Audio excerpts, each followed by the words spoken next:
नमस्कार। राज्याच्या राजकारणाशी आणि सुरक्षेशी संबंधित एका गंभीर विमान दुर्घटना प्रकरणात आता मोठी हालचाल सुरू झाली आहे। उपमुख्यमंत्री अजित पवार यांच्याशी संबंधित या प्रकरणात तपास अधिक वेगाने पुढे जात असल्याचे संकेत मिळत आहेत। या प्रकरणात VSR कंपनीचे मालक VK सिंग यांची CID कडून पुन्हा चौकशी होण्याची शक्यता व्यक्त करण्यात आली आहे। विशेष म्हणजे यापूर्वीच त्यांची सलग 8.5 तास कसून चौकशी करण्यात आली होती।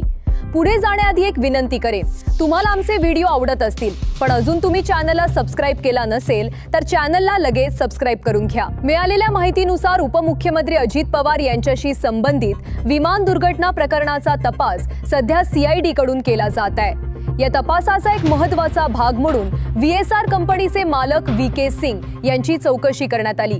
CIDच्या अधिकाऱ्यांनी त्यांना जवळपास 8.5 तास प्रश्न विचारत सखोल तपास केला। या दीर्घ चौकशी दरम्यान अनेक महत्त्वाच्या मुद्द्यांवर चर्चा झाली असल्याची माहिती सूत्रांकडून मिळत आहे। तपास अधिकाऱ्यांनी विशेषतः काही महत्त्वाच्या गोष्टींवर लक्ष केंद्रित केले। संबंधित विमान उड्डाण करण्यायोग्य होते का? विमानाची तांत्रिक तपासणी नियमितपणे केली जात होती का? तसेच विमानाच्या देखभालीबाबतचे रेकॉर्ड व्यवस्थित होते का? अशा अनेक मुद्द्यांवर प्रश्न विचारण्यात आले। यासोबतच ड्युटी चार्ट बाबतही त्यांना सविस्तर विचारणा करण्यात आली। त्या दिवशी विमानाच्या ऑपरेशनशी संबंधित नेमके कोणते कर्मचारी ड्युटीवर होते, त्यांची जबाबदारी काय होती आणि सर्व प्रक्रिया नियमानुसार पार पडल्या होत्या का या संदर्भातही माहिती घेतली गेली। या प्रकरणात आणखी एक महत्त्वाचा मुद्दा म्हणजे जय पवार यांनी सोशल मीडियावर पोस्ट केलेला एक व्हिडिओ। या व्हिडिओच्या आधारेही तपास यंत्रणांनी काही बाबींची पडताळणी केली असल्याची माहिती समोर येत आहे। त्या व्हिडिओमधील माहिती, त्यातील संदर्भ आणि संबंधित कागदपत्रांची तुलना करून तपास अधिकाऱ्यांनी काही महत्त्वाचे मुद्दे तपासले असल्याचे सांगितले जात आहे। तपास अधिकाऱ्यांच्या मते या प्रकरणातील काही बाबी अजून स्पष्ट होणे आवश्यक आहे। त्यामुळे तपासाच्या पुढील टप्प्यात VK सिंग यांना पुन्हा चौकशीसाठी बोलावले जाण्याची शक्यता व्यक्त केली जात आहे।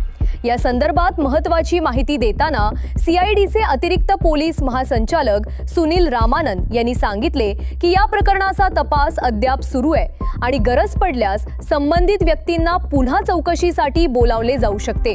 त्यांनी असंही स्पष्ट केले की तपास पूर्णपणे पुराव्यांच्या आधारे आणि नियमानुसार केला जात आहे। सध्या CID कडे जमा झालेल्या कागदपत्रांची तपासणी सुरू असून त्यानंतर पुढील निर्णय घेतला जाईल। या तपासातून नेमके काय निष्कर्ष समोर येणार आणि पुढे कोणती कारवाई होणार याबाबत अधिकृत माहितीची प्रतीक्षा आहे। दरम्यान या प्रकरणाबाबत तुमचं मत काय आहे हे आम्हाला कमेंटमध्ये नक्की सांगा। अशाच विश्वासार्ह आणि सविस्तर मराठी न्यूज अपडेट्ससाठी आमच्या चॅनलला सबस्क्राइब करायला विसरू नका। पुन्हा भेटूयात पुढच्या एका महत्त्वाच्या बातमीसह। धन्यवाद।